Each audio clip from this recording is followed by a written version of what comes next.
For graduation from high school, my grandmother gave me James Valentine's book, Georgia.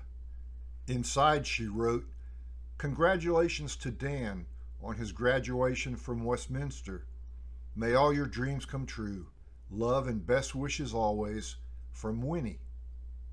When she wrote that in Miami in 1979, I doubt either of us could have foreseen that her gift would help lead me to a high mountain ridge on the Tennessee-Georgia line 44 years later.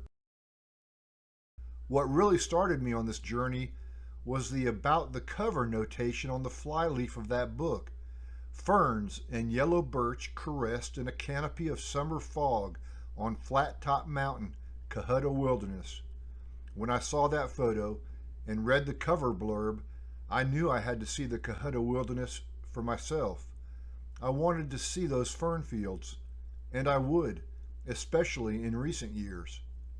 My first trip to the Cohutta Mountains happened in April 1983. My next wasn't until about 1990.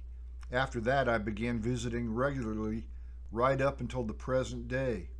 My visits take place in winter, spring, summer, and fall, as with this last photo taken on October 15th, 2022 on the Emery Creek Trail. My first 2023 visit to the Cohutta Mountains was with my hiking friend Shepard Howell. He has spent much of his life roaming these mountains, fishing, hunting, exploring. Shepard's father and grandfather were doctors. They spent a lot of time in the Cohuttas and took him along to hunt and fish, and when they visited the old families. Shepard knows and loves these mountains. He is familiar with many old home sites and interesting places, such as the Marion West Spring, where I took this photo of him about 6 years ago.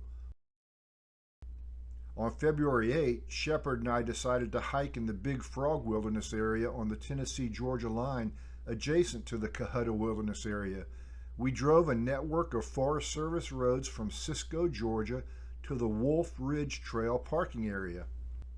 At dawn on February 8, a cloudy, cool day, we started walking south on the 4.5-mile trail that climbs Wolf Ridge steadily and sometimes steeply.